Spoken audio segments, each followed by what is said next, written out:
Hello दोस्तों, नमस्कार। मैं हूं फिरोज और आप देख रहे हैं पवन इन्फो टेक चैनल। साथियों, आज के इस वीडियो में हम सीखेंगे कि किसी दी गए भिन्न में उस भिन्न को कैसे आरोही और अवरोही क्रम में हम लिखेंगे। तो बने रहिए हमारे वीडियो के साथ अंत तक। तो चलिए वीडियो को शुरू करते हैं।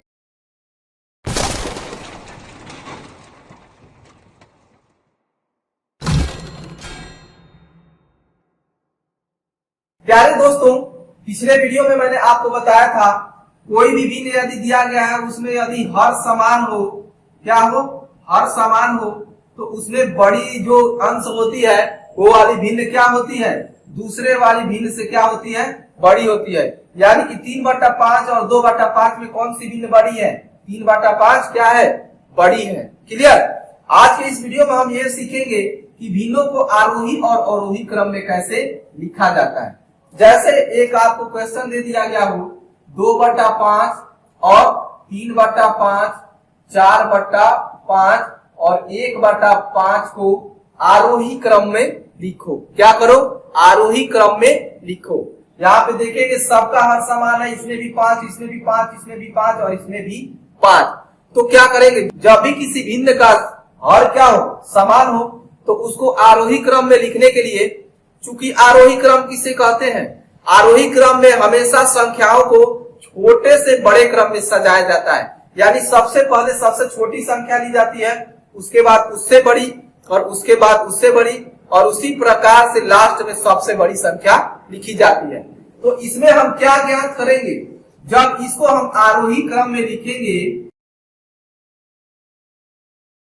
जब इसको हम आरोही क्रम में लिखेंगे तो इसमें सबसे पहले ये देखेंगे कि इन सब में सबसे छोटी भिन्न कौन सी है। प्यारे दोस्तों, इसमें सबसे छोटी भिन्न वही होगी जिसका अंश सबसे छोटा होगा। तो इसमें आप 5 को छोड़ दीजिए, सिर्फ देखिए 2, 3, 4 और 1 में सबसे छोटी कौन सी है। इसमें सबसे छोटा कौन है? 1 है ना। तो आप यहाँ पे लिख दीजिए 1/5। क्लियर। अब चूंकि क्या करना है, आरोही क्रम में लिखना है, यानी कि बढ़ते क्रम में, तो इसके बाद इससे बड़ा आएगा ना, तो कौन सा चिन्ह लगाएंगे, ये वाला। और उसके बाद से जस्ट इसके बाद जाने वाला 1 से बड़ा कौन है, 2 है। क्या है? 2 है। तो क्या लिखेंगे, 2/5। पुनः इस प्रकार से क्या करेंगे, चिन्ह लगाएंगे। उसके बाद उससे बड़ा है 3/5, तो हम लिख देंगे 3/5। और उसके बाद सबसे लास्ट में हम लिखेंगे 4/5। समझ में आया? 4/5। छोटे और बड़े का चिन्ह हमेशा किस तरह से लगाया जाता है, जो छोटा है उसके तरफ मुंह बंद रहता है, जो बड़ा रहता है उसके तरफ मुंह खुला रहता है। यानी यही ना बता रहा है 1/5 छोटा है किससे, 2/5 से। 2/5 छोटा है 3/5 से, और 3/5 छोटा है 4/5 से, और यह बिल्कुल सही है। ये भी कह लीजिए 4/5 बड़ा है 3/5 से, 3/5 बड़ा है 2/5 से, और 2/5 बड़ा है 3/5 से। इस प्रकार से जो भी भिन्न दिया गया हो जिसका हर समान हो, उसको आरोही क्रम में इसी प्रकार से लिखते हैं। अब इसी चीज को अवरोही क्रम में लिखना हो, अवरोही क्रम में लिखने के लिए हम क्या करेंगे, सबसे पहले बड़ी संख्या लिखेंगे। तो इसमें सबसे बड़ा कौन है, 4/5। अब इससे छोटा ना, इसमें क्या कर दीजिए, ये वाला चिन्ह लगा दीजिए, यानी कि ये क्या है, बड़ा का चिन्ह है। और 4/5 क्या है, बड़ा है। इससे अब जस्ट इससे छोटी वाली संख्या लिखेंगे, तो इससे छोटा है 3/5, पुनः बड़ा का चिन्ह लगाइए। और उसके बाद से इससे छोटा कौन है, 2/5, और सबसे छोटा है 1/5। इस प्रकार से 2/5, 3/5, 4/5 और 1/5 को हमने अवरोही क्रम और आरोही क्रम दोनों में क्या कर लिया, लिख लिया। इसी प्रकार से मान लीजिए आपके सामने क्वेश्चन दे दिया गया है 7/8, 5/8, 3/8, 2/8, 6/8, 1/8 को आरोही और अवरोही क्रम में लिखो। क्या करो, आरोही और अवरोही क्रम में लिखो। बहुत ही आसान तरीका है। इसको आरोही क्रम में लिखने के लिए हम क्या करेंगे, यहाँ पे लिखेंगे जरूर आरोही क्रम में। इसमें आरोही क्रम में।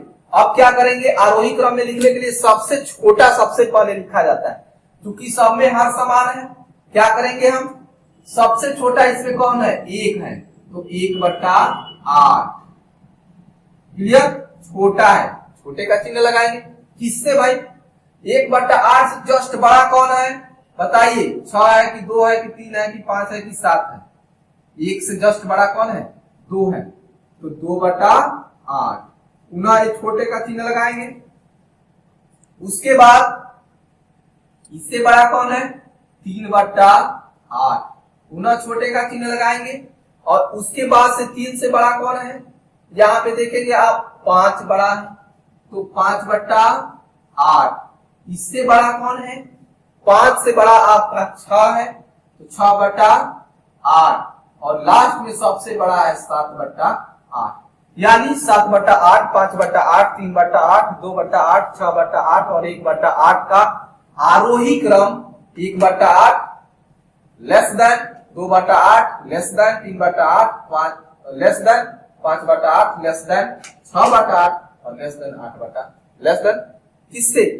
7/8। यानी उससे इसी प्रकार से हम आरोही क्रम में लिखेंगे। अब इसी चीज को अवरोही क्रम में लिखना हो, किसमें लिखना हो? अवरोही क्रम में। तो हम क्या करेंगे? अवरोही क्रम में लिखने के लिए सबसे बड़ा भिन्न पहले लिखेंगे, यानी कि 7/8। उससे ये 7/8 सबसे बड़ा है ना, तो बड़े का चिन्ह लगाएंगे। किससे बड़ा है?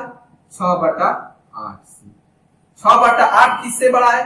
यानी क्रमशः अब घटते क्रम में लिखते जाएंगे। 6/8 यानी कि 5/8 से बड़ा। अब 5/8 किससे बड़ा है? 3/8 से बड़ा है। 3/8 किससे बड़ा है? 2/8 से बड़ा है। और 2/8 किससे बड़ा है? 1/8 से बड़ा है। अब आप ये क्वेश्चन कर सकते हैं कि सर 5/8 तो 2/8 से भी बड़ा है, तो 2/8 पहले क्यों नहीं लिखे हैं? प्यारे दोस्तों, आरोही क्रम का मतलब ये होता है कि घटते क्रम में, तो क्रमशः घटते क्रम में लिखा जाता है। यानी 7/8 से जस्ट छोटा कौन है? तो 6/8 है। और किसमें भाई?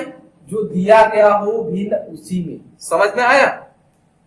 तो जब भी कोई भिन्न आपसे दिया गया हो और उसको आरोही और अवरोही क्रम में लिखने के लिए कहा जाए, तो हमेशा ध्यान रखिएगा कि जिस भिन्न का अंश बड़ा होगा वह भिन्न क्या होती है? बड़ी होती है।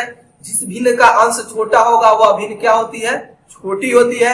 आरोही क्रम में सराहने के लिए सबसे छोटा भिन्न पहले लिखते हैं, यानी कि जिसका अंश सबसे छोटा होगा वो पहले लिखते हैं। और उसी क्रम में क्रमशः बड़ा करते हुए लास्ट में जो सबसे बड़ा भिन्न होता है उसको लिख देते हैं। वह दी गई भिन्न का आरोही क्रम होता है। अवरोही क्रम में लिखने के लिए उसी को घटते क्रम में लिख देते हैं, यानी सबसे बड़ी भिन्न पहले लिखेंगे और सबसे बड़ी भिन्न वही होगी जिसका अंश सबसे बड़ा होगा। उसके बाद क्रमशः इसी प्रकार से छोटा करते हुए लास्ट में सबसे छोटी भिन्न लिखेंगे। यह आपकी दी गई भिन्नों का अवरोही क्रम होगा। इस प्रकार से आप किसी भी दी गई भिन्न का आरोही और अवरोही क्रम में उसको लिख सकते हैं। तो आज के इस वीडियो में बस इतना ही। आशा करता हूं आपको वीडियो बहुत ही पसंद आया होगा, और वीडियो जरा सा भी आपके दिल को छू गया हो तो आप वीडियो को लाइक शेयर करना बिल्कुल ही मत भूलिए। और इसी तरह से गणित पढ़ने के लिए हमारे चैनल को सब्सक्राइब करना बिल्कुल ही मत भूलिएगा। मिलते हैं अगले वीडियो में, तब तक के लिए नमस्कार, जय हिंद, जय भारत।